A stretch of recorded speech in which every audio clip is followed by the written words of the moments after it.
Hello and welcome back to Redefine Parenting. I'm your host, Veenu Keller.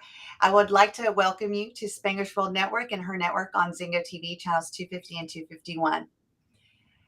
Please remember to download both Zingo TV app on respective app stores and iOS Android devices. While you download, make sure to rate and leave a comment. The app is free.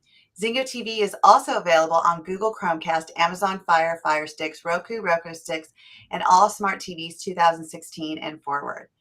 So today we are in for a treat. I have one of my dearest friends, someone who's been a mentor to me for many years, who has helped me process a lot of the emotions and feelings I've gone through in my life and helped me to basically redefine it and appreciate all the emotions that show up in my life, to knowing that they're all gifts somehow, some way. And today, my guest is Deb Battersby. Deb, I am so excited to have you here. Thank you so much for coming and going to share your wisdom with us. Well, I'm delighted to be here, and I'm real excited about what you're doing in the world, Veenu. And anything I can do to support that, I'm on board.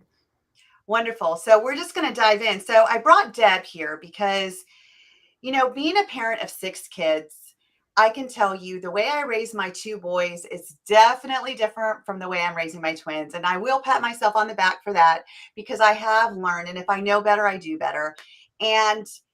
But there's still times that I get triggered. And, Deb, you and I were having a conversation, and I remember even years ago, and it still comes up with, when kids behave a certain way and we want to change the kids' behavior.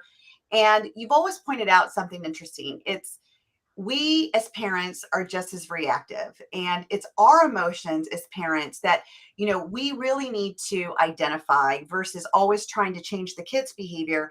It's really looking at what are the emotions us parents are feeling in when we're in reactive mode, you know? And you had talked about there was like a few emotions that you said that come to the top of your mind. I know one of them's frustration because I'm willing to talk about that one. Absolutely. Well, anybody who's been a parent knows that frustration is readily available. So, yeah. And what are some of the other ones that you see? I mean, I probably can vouch for them, but I know you work with clients too. So what are some of the emotions that come up with some of the parents that you've worked with? Well, impatience is one, and that's kind of a good partner to frustration. But there's a pattern, actually, that most of us aren't really conscious of, and it's actually the trigger for some of those other emotions, and that's actually a pattern of expectation. And it really kind of goes back to our own programming, how we were raised and how Right. we were brought up and what was expected of us as children. And, as so many people from my generation came from the children are to be seen and not heard, that was still a lingering impact for, especially when I was growing up. And I come from a very big family. I'm one of 9 children, so I'm very familiar with chaos in the home life and, reactive emotional situations.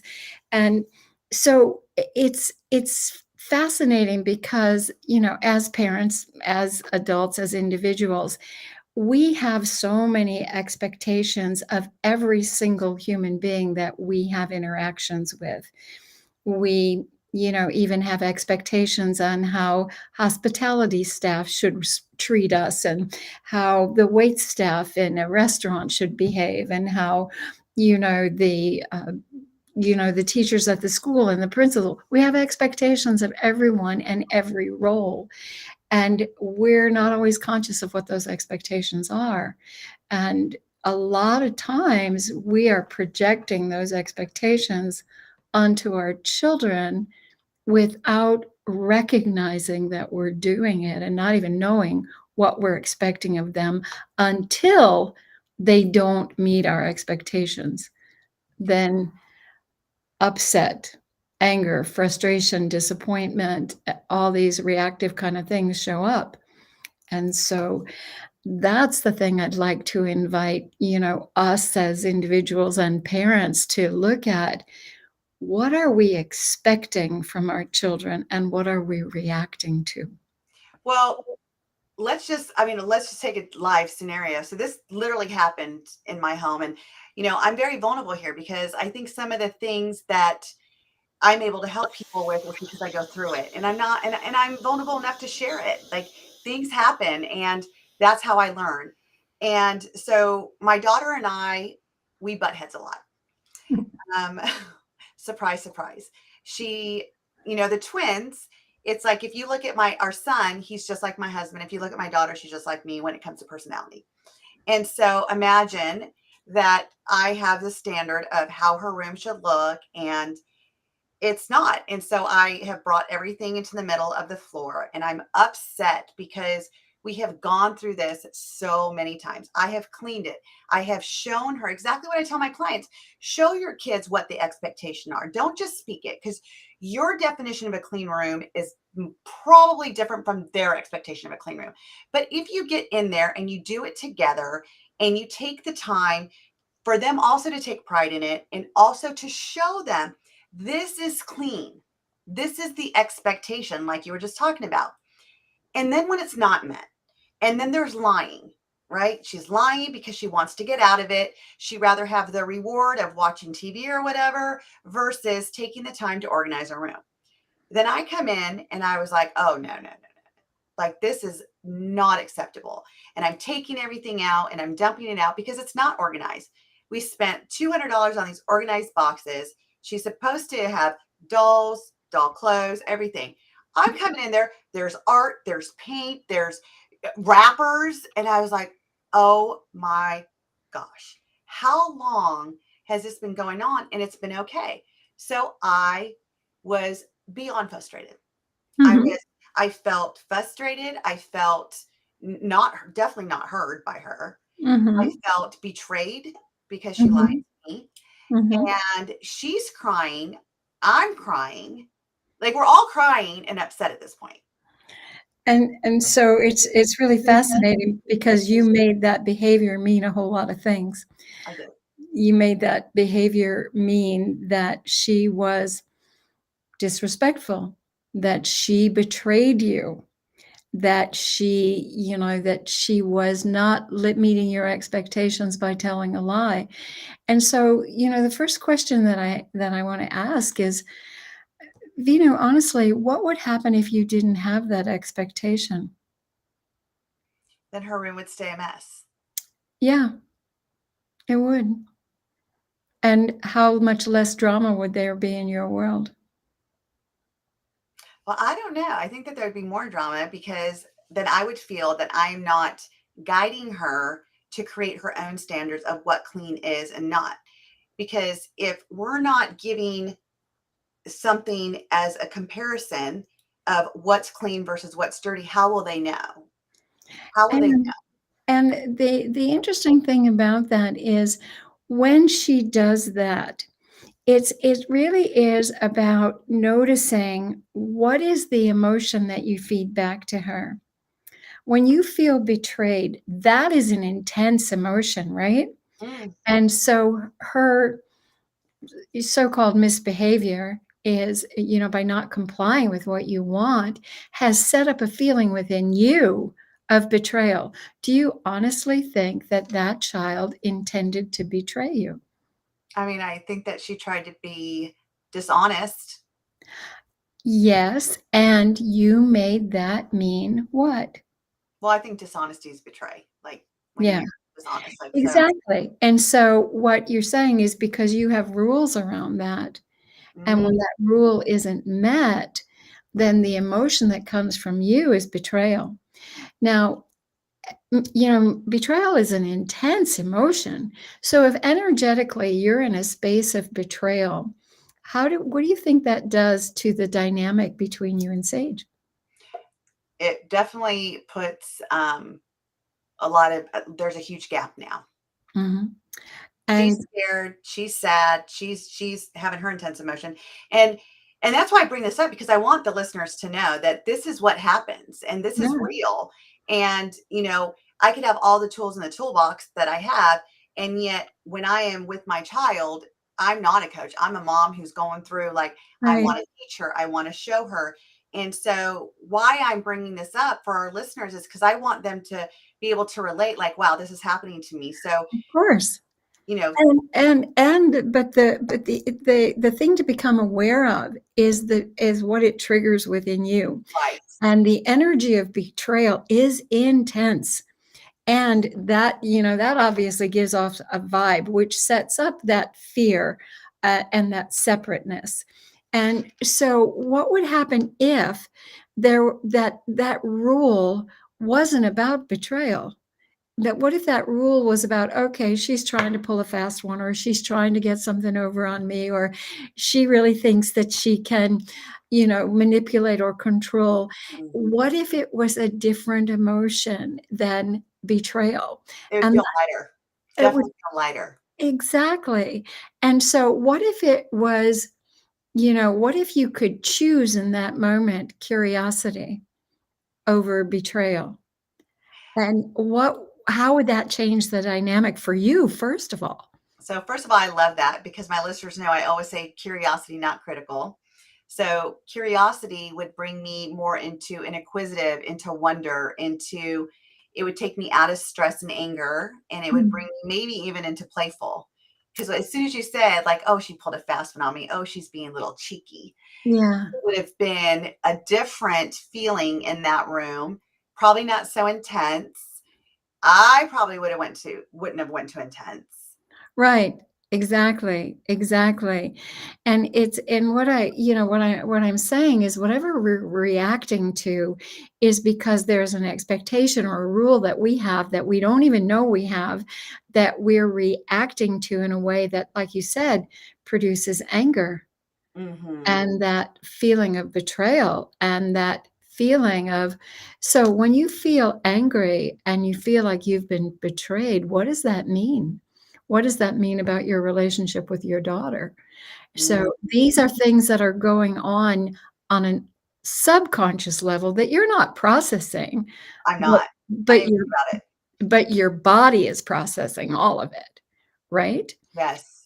And Yeah. so if there was a different perspective, a change in a rule that allowed you to come to a space of being inquisitive or curious or playful, would that change the dynamic of the interaction? 100%. Exactly. And so the reason that I'm just bringing this up is because most of our reactive responses, we don't plan those things. We don't even know that we're being triggered by it. And we don't really know the meaning we're attaching to it unless we start to have this kind of conversation. Right. This Yeah. is so beautiful. And I'm sure there's many listeners all over the world right now that's listening to this that's really going, oh my gosh, that's me. That's me. Because I'm sure I mean, you're a mom. I'm sure you've gone through this going, okay, that's me. Oh I've my done God. So many times, thank God my children are grown and they don't have to. Although even with grown children, you can be highly reactive, I assure you. So, got that too. I got that too. So I'm curious, and this is all great. And you're absolutely right. I when I go back and you take me to that moment, and if I even ask myself if I was going to make this a lighter situation or if I was going to bring fun into it, what thought would I have to have? What feeling would I have to have? And immediately my mind would say curiosity. exactly.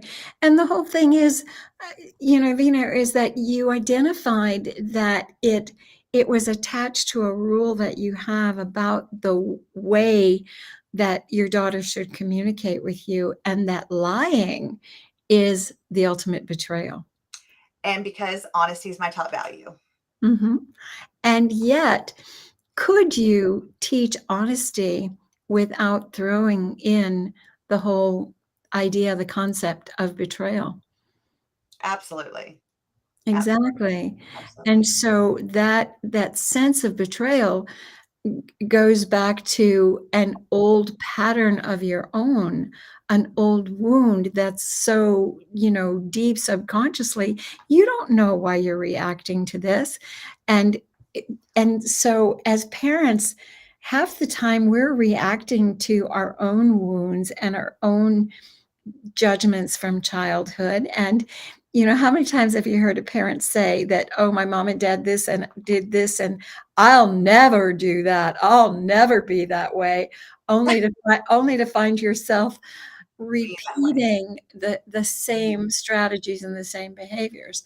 So the reality is, we have to be gentle with ourselves, that these, our reactions are actually emotional programs. Mm, And that if we can just be present for the moment and just ask ourselves what's really going on here. And, what's really going on is, I feel hurt or I feel disappointed, or maybe I feel like I'm failing my child as a mom.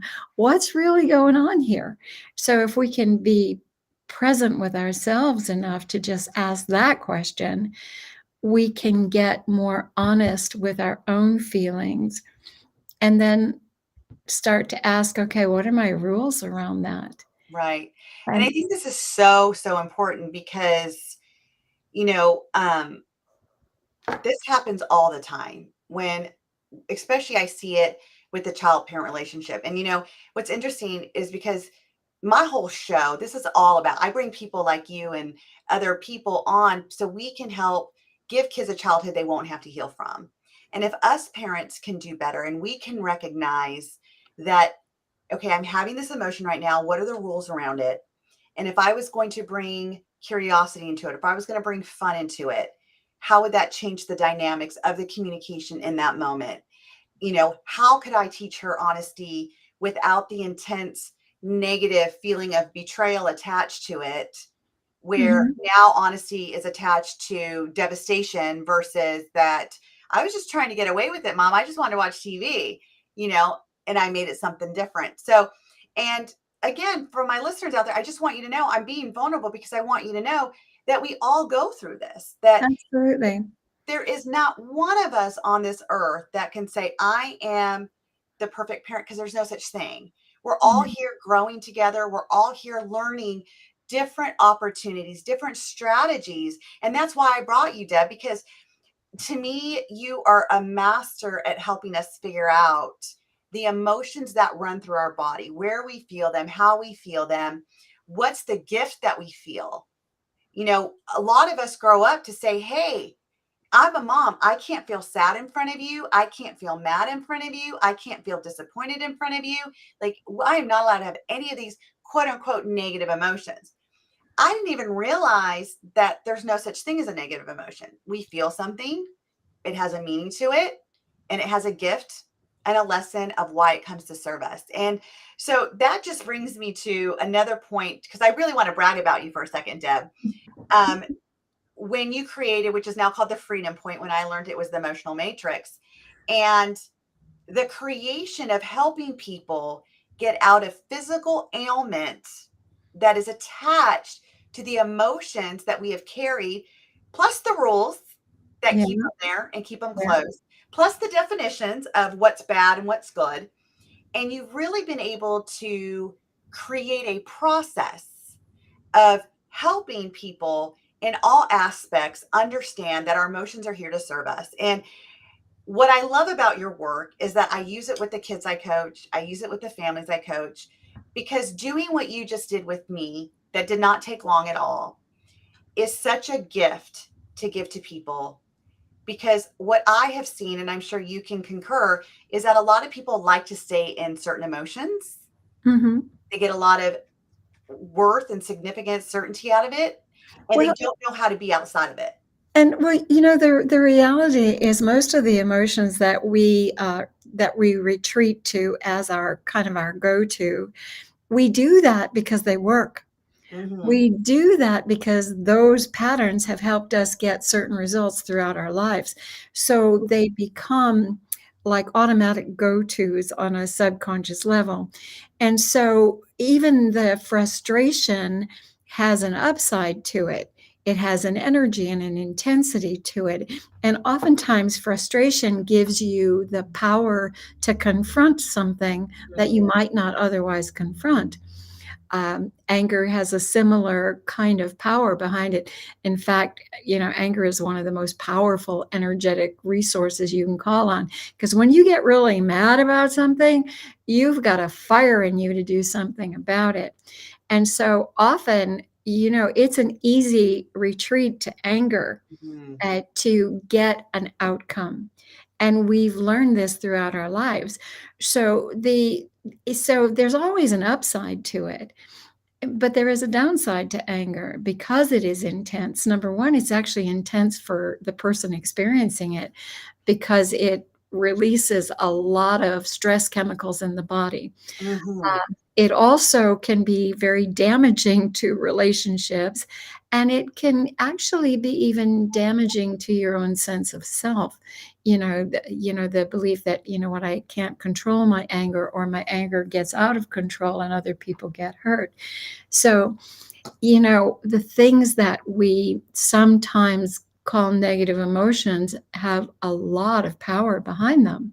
Right. And so it becomes instinctive, intuitive, especially if you've got a child who seems to be running the show in the moment, and all of a sudden you want enough energy to overpower that Oh. dynamic. Anger comes in a heartbeat, and you go, oh, whoa, whoa, whoa. Now let's talk about who's in charge here. So then, Mm. that anger comes as a powerful force for domination. I'm in charge, back off. And so that's why it's so easy to resort to anger. That is very powerful because when you said that, that fully landed on me. When am I exerting my anger the most? It's when I feel powerless. I did Exactly. not even think about that. I did not even think about that until you just said that. And you know what? How many times as a parent do we feel powerless? Something's going on with our kids that we don't understand, or we don't know how to fix, or we don't know how to help, or we don't know how to unravel. We don't know how to give them the resources to solve the problem. And so we feel powerless. And I will tell you, absolutely, when you're powerless, anger is a massive go-to to just to access additional energy within yourself. And Mm. so it's kind of like, what other resource can you use that's even more powerful than anger? What I wouldn't know because I feel like not only does it's like anger gives us a permission to let it go. To like I always tell people anger, first of all, anger is a second emotion. Like I always feel there's something underneath the anger Yeah. that's created it. And anger is almost like the conduit of releasing Or what's taking charge. It's right. kind of, because when you feel powerless, whether you're conscious of it or not, you're kind of putting yourself in a victim mode. And Mm, when you move into anger, now you are you're poised to be the victor. And anger means, I want to win this battle right here, right now. right. And oftentimes, when we have these emotional run ins with our kids, it feels like a battle, and like, I have to win this one. Mhm. So I'm going to go to that emotional resource that's going to help me do that. But there's an interesting thing, because and I don't know, this is a lesson that's hard to learn, and I've been learning it for such a long time, and I will not say that I've mastered it. But there is something more powerful than anger, and it Uh, is. I'm going to throw this out, and people are going to say, "What the heck?" And it's actually unconditional love. I said love. That's why I said love. But it's unconditional love. Unconditional. There's no rules around it. Exactly. And the fact that the challenge that we have all been raised to make love conditional. Hmm. When you're a good girl, when you're a good boy, when you behave, when you do your homework, when you clean your room, then you are worthy of my praise and my attention. But if you misbehave and you lie, then I'm going to take it away from you. Exactly. And then I'm going to come out with anger. Because as soon as you said that, it struck to me because I was like, that's exactly why I went to anger because I wanted to overpower. So she find like, okay, she will listen to me now, Yeah, and I had to just ask myself when you were saying that, I'm like, that's what I was trying to do. I was trying to get the power back, exactly. you know, and now I'm thinking about it, even like with my husband, when do we get upset? When do I get upset? Or when does he get upset? When we feel powerless in the relationship, when we feel that we're losing or we have no control, and then the anger comes up, and that was a whole new meaning. Like, I just had like a breakthrough. Thank you. Because I just realized, like, oh my gosh, that's exactly what happens. And, you and I know about the whole crazy eight behavior Yeah, patterns that a lot of us get into. And it's almost like we get to that point where, okay, I got to get the power back because crying about it's not exactly. helping, talking to you not helping. So by God, I'm going to get the power back. So I'm going to go to anger and I'm going to bring it back. And then you're going to listen to me and I'm going to feel happy. I'm Yeah, gonna feel like we're good now and everything's because going to be I good. have the And start power. again. And somehow or other, when we're in anger, we feel like there has to be a punishment, Yes. attached to our victory. Hmm. And, so we make up, whatever it's gonna be. Okay, you get no TV tonight, or, no phone privileges, or, there's, no video games tonight, or, you're not gonna get to do that sleepover next weekend. So we continue to exert that power, trying to gain control. Right. And So I just want to say one of the listeners just said it's hard to give unconditional love because of the conditions we place on relationships, emotional response to not having control. I love that, because, you said something about, we wanna raise children that don't have to heal from their childhood. Well, the real challenge is that most of us adults are still trying to heal from our childhood, and we're reacting to our children from those wounds and 100%. those hurts. So, in order to raise children who don't have to heal from their childhood, we need to heal adults from their childhood wounds. And it's an interesting partnership, Mm, because, most of our outrage and reactiveness comes from our own wounds of, not feeling secure, or not feeling enough, or not feeling worthy. And somehow or other, we project those expectations onto our children, yes. Yes. because they have been so deeply etched into our own behavior patterns that we don't know how to separate from them. And so it is, God, it is a process. But first of all, we have to learn about what are the rules that we have set up, or that are you know ingrained in us, Mm. that we're reacting to. And what if we change those rules in a way that is healthier for us and for our children? I love this. And I will say that, in I created a 6-week video program called Crack the Code to Parenting. And week 2 is all about letting go of your baggage because I have seen firsthand when I raised my first 2 boys, because they're 29 and 24 now, I raised them through no self-worth, no self-love, no self-esteem. So what did I imply onto them? What do I see now? I see patterns of that too. And I don't beat myself up over it. I give myself grace because I did the best that I could with what I knew then. But now I Right. do better. And, you know, and I see the difference because even with my daughter, regardless of the challenges that we have and that I'm learning and she's learning and we're learning each other, and I've learned a whole new set of stuff today from you. Thank you, Deb. And but she still has self-worth, and I'm so proud of her that we're able to install that in her. And it was evident when I was gone and I said, how did picture day go? How'd your hair go? Because we had my husband's best friend staying with her, and she's like, well, I just did my hair and I kind of put it behind my ears so my natural beauty could show in the camera, mom. And it was such an innocent, authentic comment. And I was like, oh my gosh, that's my own daughter talking to me. Like, what I would have felt, what I would have paid to feel that way when I was her age. Absolutely. Oh my gosh. Like, I would never have said those words ever. Mhm. I wouldn't even know even how to pretend to know what that felt like to say it at 10 years old. It's so fascinating to look at expectations.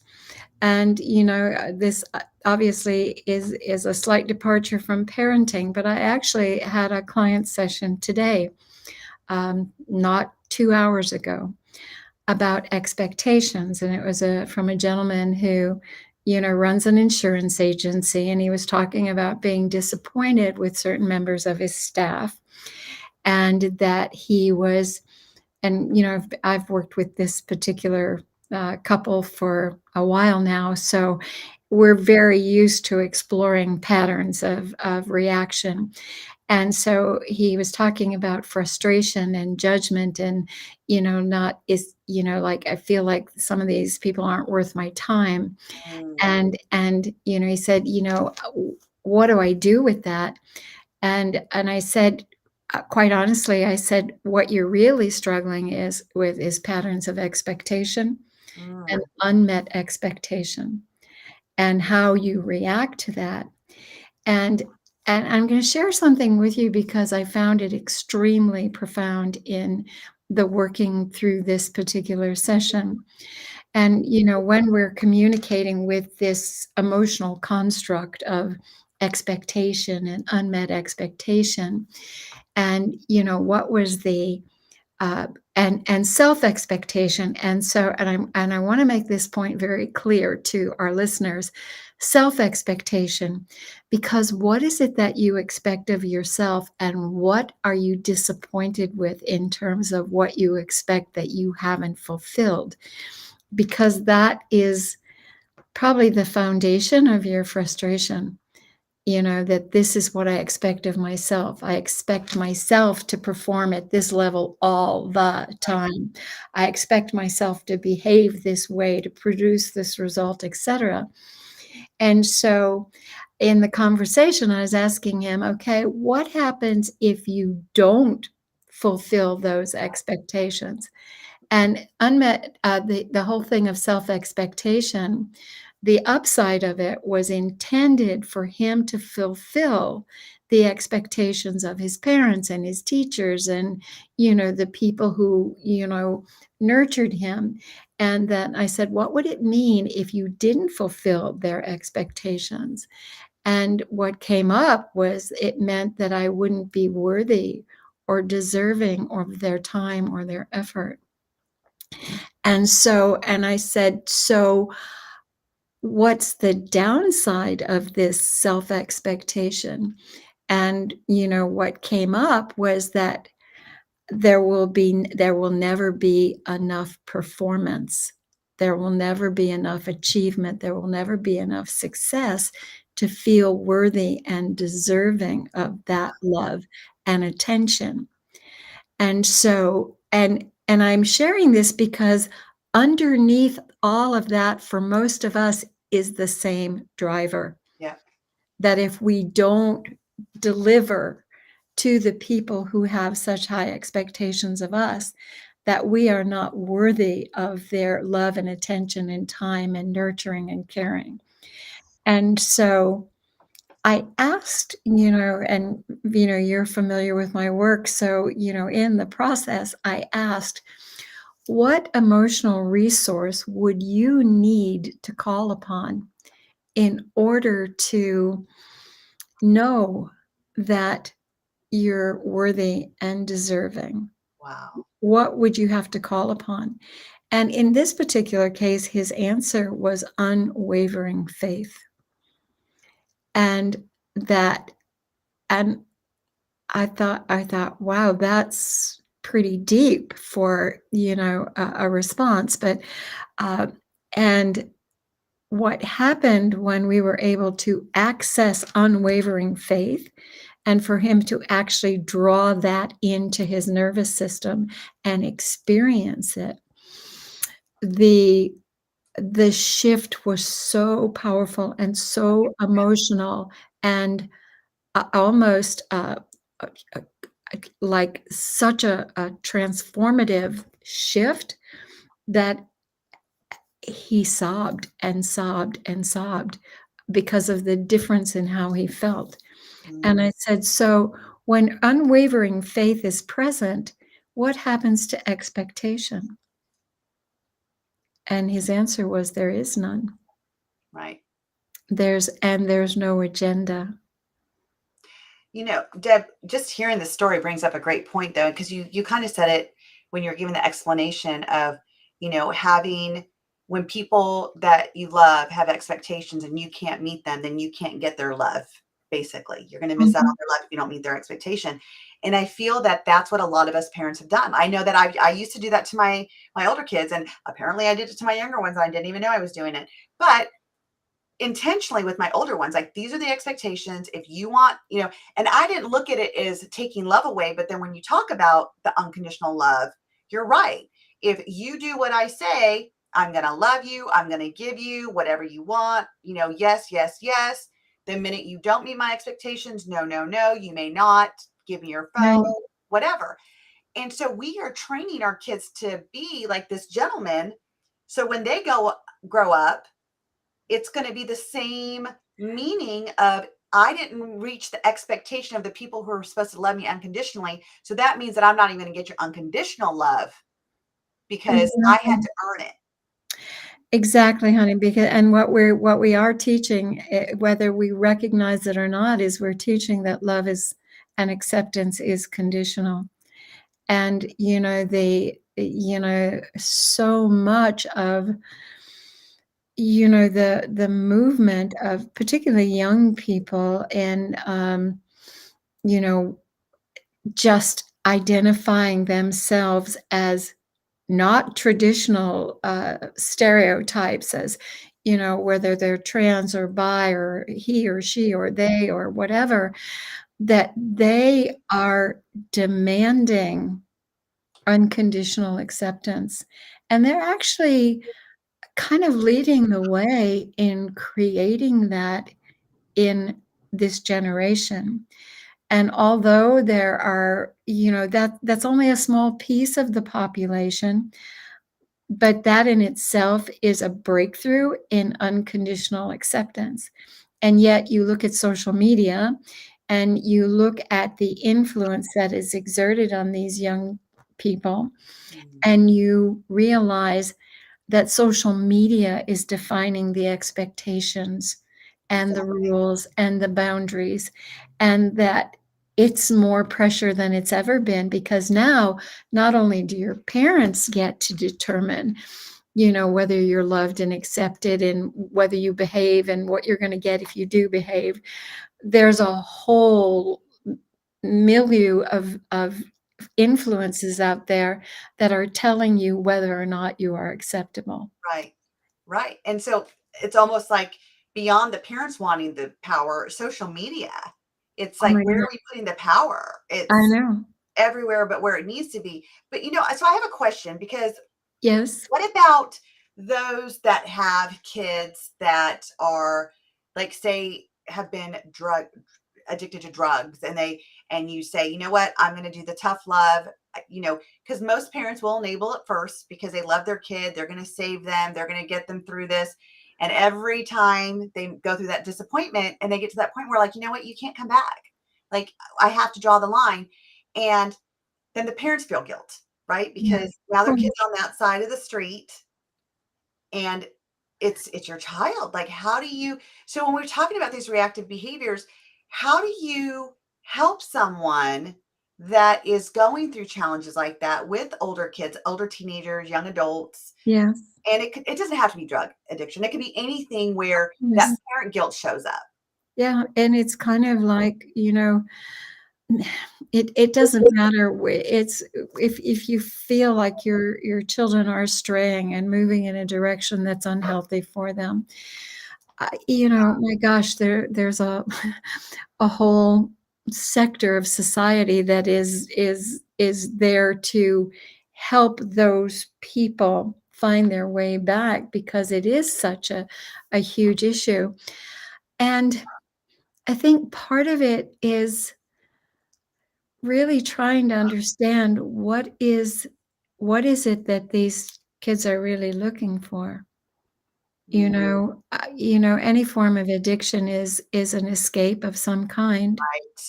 It's an escape, and it's a desire to stop the pain, Pain, whatever it is. 100%. Whether it's alcohol, whether it's drugs, whether it's food, whether it's cutting, I was gonna say that, self-harm. it's it's it's it's an attempt to stop the pain. And the thing that is so hard for us to figure out is what's the source of the pain, Mhm. and how do we help them, um, remove the source of that pain. And oftentimes, the source of that pain is our own expectations, and Ooh, and the feeling that there'll never be enough mm, to and be.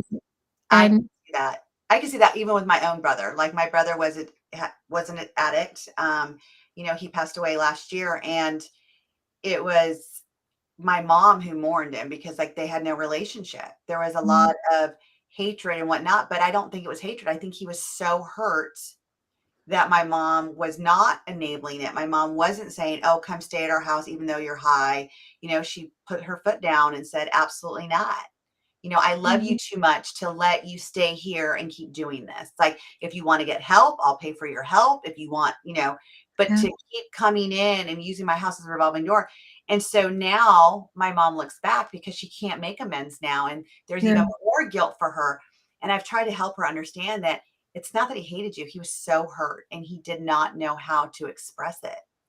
And, honey, I think it's very hard for us to ever understand the depth of anyone else's pain, and I don't care if they're your own kids, I don't care if that's your partner, Right. your siblings, that we don't know all of the, emotional traumas, and sometimes those emotional traumas could be something as slight as not getting picked for the team at school, Oh, or yeah. not being invited to the That's okay. popular kid's birthday party.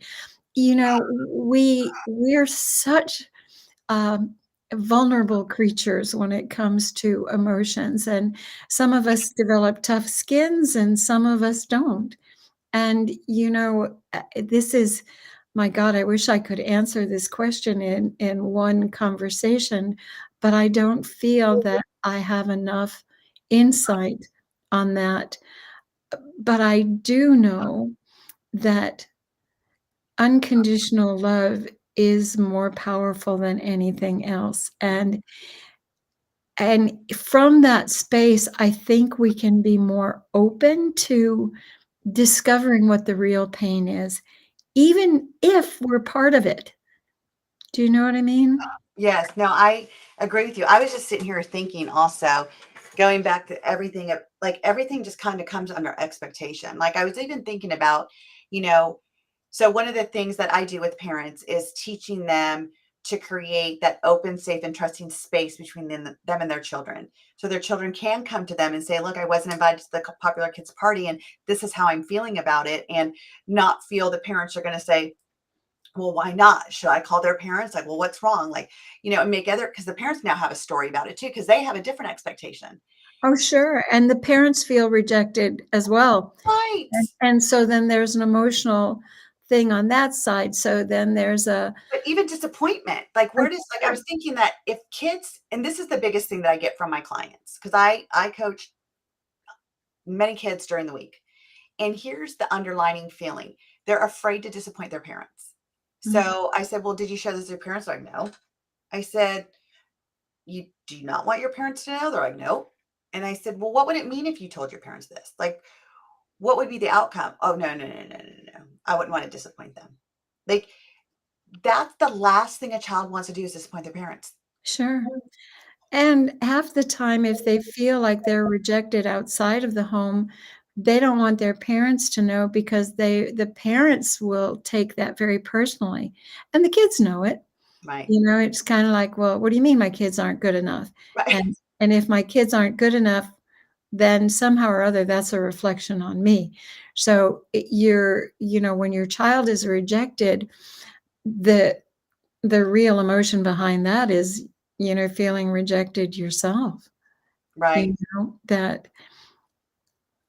Mhm, So, and I want to read this comment from somebody, but real quick, it was interesting that you said that, because I remember my 29-year-old, when he was younger, in his like early teens, and he was playing soccer, I saw like his whole soccer team was over there and he was like by me.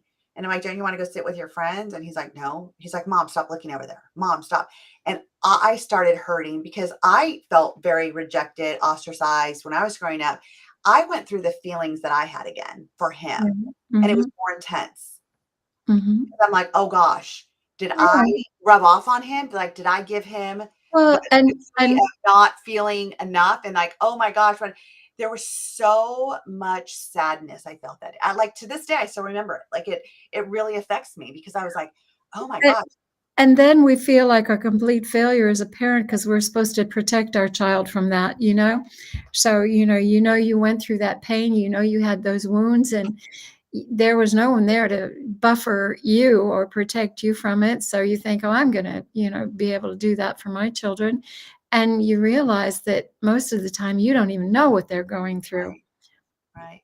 And So let's so, let's take this question. It says, Deb, I will have a self-expectation conversation with my son on Saturday, who is in rehab for the 12th time at 23 years old. How might I approach that? I guess my first thought is that the conversation I would want to have is, what do you really want for your life? It's not like a conversation about what's wrong and what has to be changed and what's not working and why are you back in this place again and again and again. And maybe it's really getting curious and asking different questions. And if it's what do you really want for your life, and how can we begin to put you on that path? How Oh, that's can a great question. Because it's not like, "I can't do it for you." That's the reality, you can't. As Mhm. much as you want to, you really think you can do it for them, but you can't. But you can do it with them. I love that. And I would might add also is, you know, remember like this conversation that Deb and I'm having is that let go of any expectation. Yeah, You know, seriously, like it's and I think we all do that. Just taking that for example, when I had to face something with one of my children, when I went to where he was, I had to let go of any expectation. It wasn't Mhm, that, and he was shocked. He's like, what happened to my mom? Because I wasn't blaming, I wasn't shaming like I used to. It was like, mhm. what did you learn from this? And what can I do to support you to move through this so it Yeah, doesn't happen again? It was just a curiosity question yeah. with no expectations. And, it's an interesting thing, as I'm thinking about this question. The question that I think is not only what do you really want for your life, but the question is what are you afraid of? That's what I was spot on. Yeah, what are Spot you afraid of? And how can we work through that together? on. Right. Um, 'Cause I think oftentimes, not just children, not just young adults, but oftentimes in any struggle, we have a tendency to feel like we're in it by ourselves. Absolutely. Absolutely. So, Deb, we just have a couple more minutes. And you know, you have a fabulous book called Freedom Point that really talks about like the emotions and, kind of Mhm, your process that you have created so people can get in touch with that.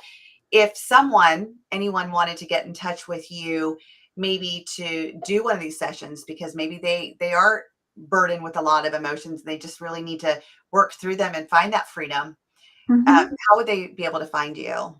Well, personally, just to reach out to me at deb@successmatrix.com. I'd be happy to, have a chat with anyone who has questions or, try and, give them some resources and insights that may be of value. So deb@successmatrix.com. And if you're curious about the book, it's available on Amazon. So I was just going to say, get the book, guys. Get her book. If you really want to get in tune with emotions, you really want to understand the emotions. To me, this is emotional intelligence, actually. read Deb's book. It's amazing. Go get it. She is amazing. If you guys haven't already figured out, Deb, this has been a pleasure to have you. I'm sure we could have gone on for another hour. You're just a chest of information. I just, a gold mine. So I appreciate you being here. I appreciate you just showing up for our audience and really helping them through that. It's just been an absolute pleasure. Well, it has been my pleasure, and I'm so excited about what you're doing. So keep doing the work, hon. Thank you. Thank you so much. If you're finding value in our conversation here on our show, please join our Redefine Parenting group on Facebook for even more tips and conversation. Do someone you know a favor and share my group with them as well so they too can hear what they need to in order for them to feel supported in their parenting journey. This show can also be heard on Spanglish Radio Network. Please check out www.spanglishworld.ca for all your news and programming. Spanglish World, watch it, hear it, read it, download it, and live it.